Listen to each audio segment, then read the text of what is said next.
만족이 없는 세상. 우리가 인생 살아가면서 정말 만족하고 만족감을 느끼면서 인생을 살아가는 사람이 몇 명이나 될까요? 항상 불만 가운데서 만족이 안 되니까 불만투성이라고 그러죠. 불만하고 부정적인 이야기 하면서 인간의 그 지나친 욕심이 인간의 그 진정한 행복을 느끼지 못하게 해주는 경우가 얼마나 많은지 모르겠습니다.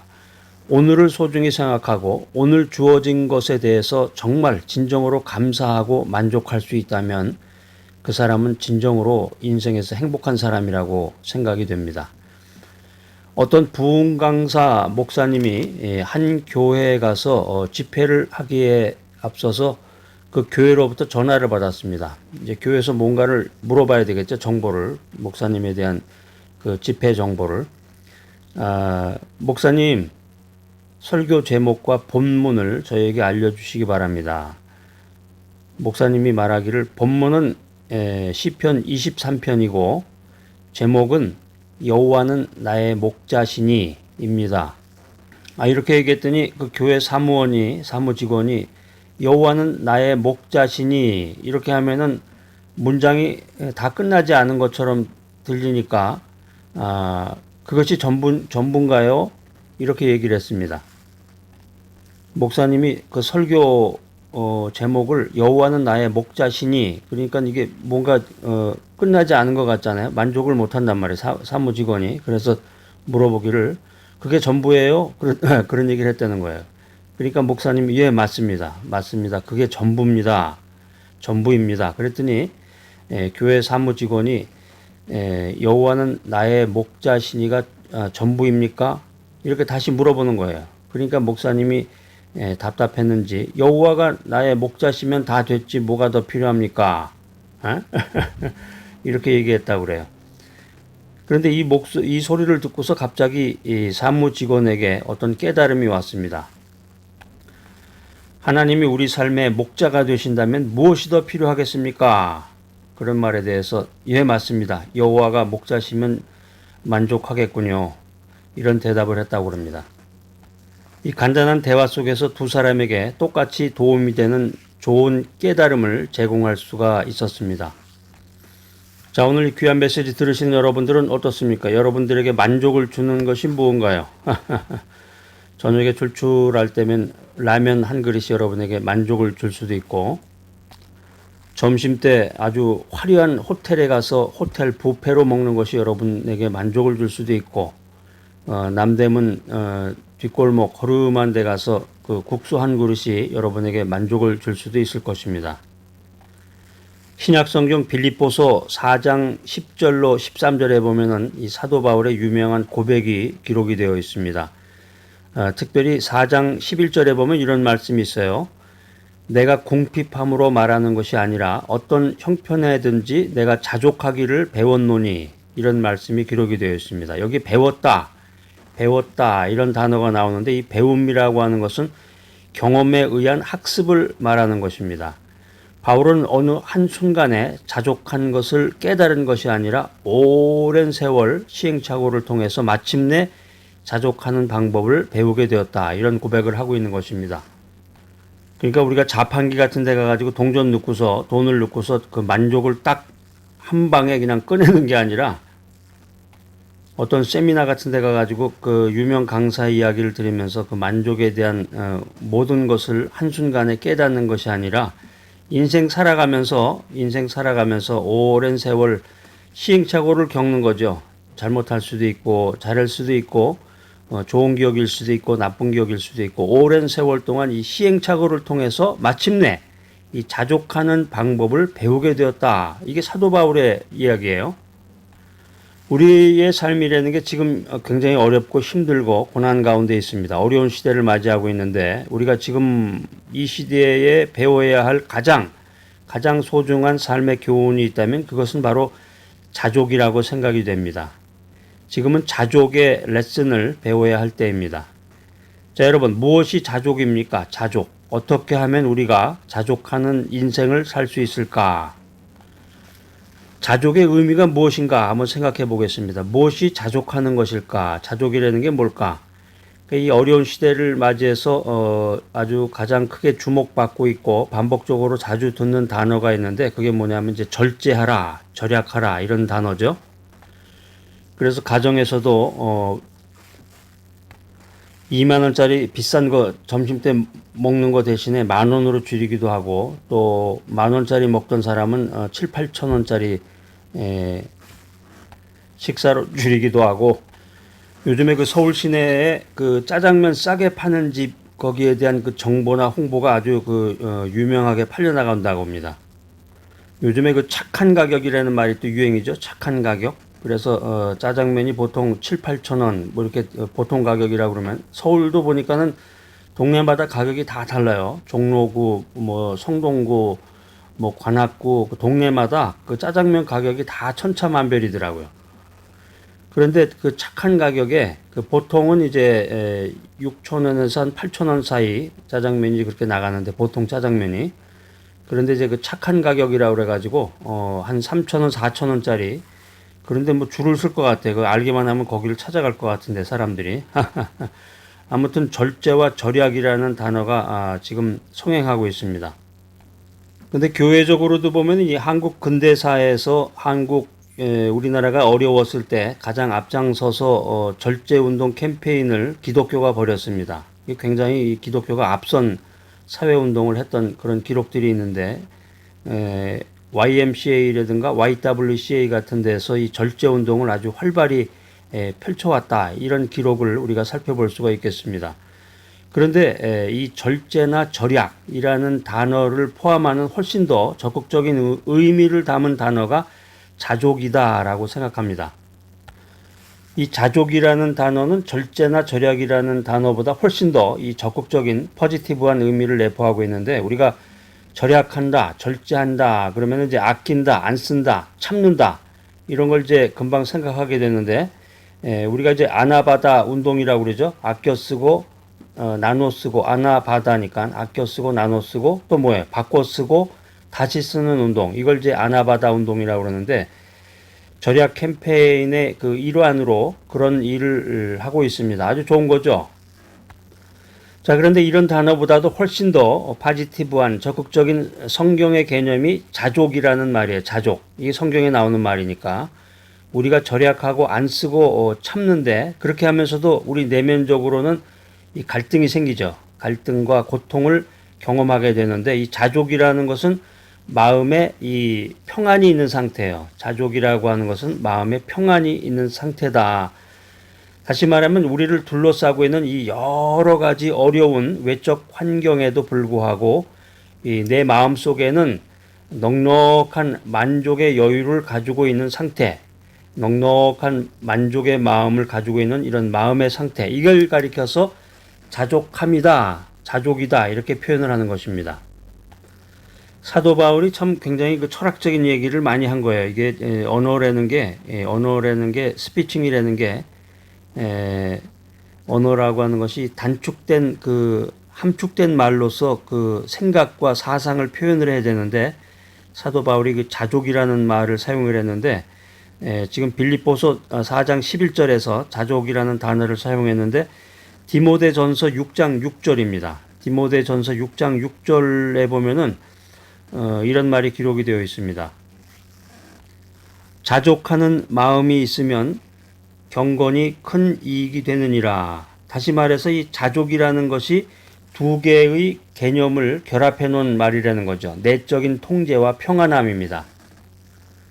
우리 내면이 내적인 통제로 그냥 통제만 되고 있는 것이 아니라 우리 내면이 내적인 통제로 그냥 통제만 되어 있는 것이 아니라 그 속에 깊은 곳에 깊은 곳에 평안함이 있다라고 하는 것입니다. 평안함으로 통제가 되어 있는 이 상태, 이걸 가리켜서 자족함의 상태다 이렇게 말하는 것입니다. 이 성경에 나오는 이 자족이라는 그 말, 단어, 표현에 굉장히 깊은 뜻이 있네요. 이 미국의 워런 워스비라는 유명한 설교가가 있습니다. 이분이 쓴 책이 참 굉장히 유명한데 여러분 혹시 기회가 되면은 워렌 워스비 그 신앙서적하는 기독교 서점에 가면은 이분의 책을 볼 수가 있는데 성경 연구하는데 아주 도움이 되는 책이에요. 이 워렌 워스비라는 유명한 그 설교가 이분이 말하기를 자족하는 마음이라는 게 뭐냐? 자족하는 마음을 정의를 했는데 이 자족하는 마음은 마치 온도 조절기와 같다. 굉장히 아주 특별한 표현을 했네요. 그리고 계속해서 그는 이렇게 말합니다. 오늘날을 살아가는 대부분의 사람들은 이 온도 조절기가 아니라 온도계와 같은 인생을 살고 있다. 야, 이게 무슨 말인가? 아주 굉장히 재밌는 말이네요. 온도계라는 것은 날씨가 추우면은 내려가고, 그 눈금이 내려가죠. 날씨가 추우면 눈금이 내려가고, 날씨가 더우면 그 눈금이 이제 올라가죠. 이게 이제 초등학교 때 그 온도계 그 공부 시간에 이제 그런 걸 실제로 보면서 처음 보는 거겠죠. 초등학교 때는 애들이 모르니까. 굉장히 신기하기도 했는데, 물에다 이렇게 뜨거운 물에다 담궜다가 이렇게 보면은 올라갔다가, 얼음 같은 데다 이렇게 놓으면은 갑자기 내려갔다가, 굉장히 신기했던 그런 기억이 나는데, 온도계라는 것은 날씨가 추우면 내려가고, 날씨가 더우면 올라가는데, 이에 반해서 온도 조절기라고 하는 것은 바깥 날씨가 추우면 온도를 올립니다. 그리고 바깥 날씨가 너무 덥다고 생각하면은 온도를 내립니다. 그래서 안으로부터 조절을 하는 것이다 라는 거죠. 그러니까 온도 조절기라고 하는 것은 이 환경의 지배를 당하는 게 아니라 환경을 지배할 수 있는 상태라는 거죠. 그러니까 이 자족의 마음도 같은 것인데 자족의 마음은 그런 마음을 내포하고 있다고 설명하고 있습니다.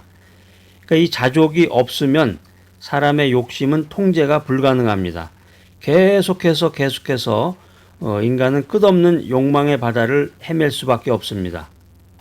예전에 보니까 그 2% 부족할 때라는 그 음료수도 있었는데 구약에 보면은 아하방이 나오죠. 구약에 그 아하방이 나오는데 이 사람은 왕이니까 없는 게 없고 다 가지고 있어요. 그런데 이 사람이 어느 날 평범한 자기 나라의 그 시민이었던 나봇이라는 사람의 그 포도원을 갖고 싶어 가지고 포도원이 탐나서 그것을 가지려고 사람을 죽이고 난리를 칩니다. 구약에 보면 그런 왕들이 많아요. 왕이면은 권력도 있고 재물도 있고 뭐 안 가진 게 없고 굉장히 그 만족스러운 인생을 살 텐데 그 만족하지 못하고 자족하지 못하고 불만을 가지고 하나님 앞에서 악한 일을 했던 그런 왕들이 참 많이 나옵니다. 이 빌립보서 4장에서 그 사도 바울이 오늘 귀한 말씀을 우리에게 전해 주셨는데 이 빌립보서 4장의 그 사도 바울의 경우를 보면은 이 바울이 그때 당시에 그 환경이 감옥에서 이 빌립보서를 쓰고 있었어요. 감옥에서. 로마의 감옥에서 이 빌립보서를 쓰고 있었는데 감옥의 한복판 이게 얼마나 불편한 상황인가요? 그런데도 불구하고 이 불편한 삶의 자리에서 이런 고백을 합니다. 여러분이요, 나는 어떤 형편에서든지 자족하는 법을 배웠습니다. 이 사도 바울 선생님 참 대단하신 분이에요. 코로나19로 인해 가지고 여행을 못해서 참 스트레스를 많이 받습니다. 제가 정기적으로 1년에 한두 번은 해외여행을 가야 되는데요. 그래서 인천공항에 가가지고 비행기를 타는 그런 좋은 기분도 갖고 면세점에 가서 물건도 사고 비행기를 타고 멀리 미국까지 가서 미국 여행도 하고 재미나게 또 기내식도 즐기고 여러 가지 그런 것을 하는데 아주 너무너무 요즘에 답답하답니다. 만족할 수가 없습니다. 이런 얘기를 하시는 분들도 지금 주변에 많이 계십니다. 그래서 최근에 보니까 목적지 없는 항공 여행이 새로 등장했다고 그래, 프로그램이. 그래가지고 비행기를 타면은 어디에 도착을 하는 게 아니라 그냥 한 바퀴 한반도를 한 바퀴 삥 돈다든가 아니면 제주도 주변을 한 바퀴 삥 돈다든가 하면서 다시 출발했던 장소로 돌아오는 거죠. 그 대신에 이제 그 안에서 여행 때 즐겼던 그 기내식도 먹으면서 즐거운 분위기로. 근데 아주 그게 굉장히 인기라 그래요. 그 표가 뭐 아주 동이 나버렸다고 그러는데 우리가 살면서 돈이 많으면 우리 생활 환경을 아주 편리하게 개선할 수가 있습니다. 자, 그런데 이 편리하다는 것이 평안한 거하고는 다른 것입니다. 편리한 것과 평안한 것은 다른 거죠. 제가 이제 그 서울에서 부산까지 KTX를 타고서 한번 이동을 해봤는데 KTX를 탈 수도 있고 그냥 일반 기차를 탈 수도 있고 고속버스를 탈 수도 있고 여러 가지 방법이 있겠죠. 근데 경제적인 여유가 많아가지고 그 편리한 방법으로 가게 되면은 빨리 갈 수 있고 쾌적하게 갈 수가 있다는 면이 있습니다. 그렇지만 편리하다는 것이 평안한 것은 아니다. 그러니까 이게 편하게 사는 사람들, 그러나 마음속에는 화산과 같은 불만스러움을 안고 가는 사람들이 얼마나 많은가 이런 생각을 한번 해봅니다. 돈이 많아서 편리하게 모든 것을 편리하게 이렇게 살아가지만 경제적인 여유가 많아서 강남의 고급 아파트에 살면서 벤츠를 몰면서 벤츠 외제차를 몰면서 출퇴근도 하고 여러 가지 이동 수단으로 사용하는 사람도 있는 반면에 경제적인 형편이 좋지 않아서 낡은 아파트에 살면서 지하철이나 버스나 마을버스를 이용해 가지고 이동하는 사람도 있습니다. 굉장히 불편하겠죠. 걸어 다니고 지하철까지 내려갔다가 올라왔다가 또 버스 기다리는 시간도 있고 여러 가지로 복잡하죠. 많은 사람 속에서 또 쾌적하지 않은 환경 속에서 있어야 되고 그렇지만은 벤츠를 타고서 멋있게 간다 그러면은 자기만의 시간을 즐길 수도 있고 그 안에서 뭐 음악도 듣고 뭐 비디오도 보고 여러 가지를 할 수가 있겠지만 그렇지만은 오늘 말씀드리는 메시지는 편리함과 마음의 평안은 다르다는 거죠. 편리함과 이 편함과 평안이 편리함이 곧 평안이 아니다라고 하는 것입니다. 생활 공간과 환경이 좀 불편해도 마음속에는 평안함이 늘 충만해야 됩니다. 빌립보서 4장에서 사도 바울이 말하는 이 자족함이라고 하는 것이 그런 상태를 말하는 거예요. 빌립보서 4장 11절 말씀 제가 한번 다시 읽어보겠습니다. 내가 궁핍함으로 말하는 것이 아니라 어떠한 형편에든지 내가 자족하기를 배웠노니. 사랑하는 여러분, 우리가 이 시대에 배워야 할 많은 신앙의 레슨들이 있습니다. 우리가 신앙생활하면서 믿음의 생활을 하면서 많은 교훈을 성경으로부터 배워야 되는데 특별히 사도 바울의 고백과 같은 자족의 교훈을 우리가 오늘 이 시간에 배워야 되겠습니다. 자, 오늘 이 귀한 메시지 들으시는 여러분들 하나님의 주권을 신뢰하고 하나님의 능력을 신뢰하면서 자족하는 인생을 살아가는 귀하고 복된 여러분 모두가 되시기를 간절히 기대합니다.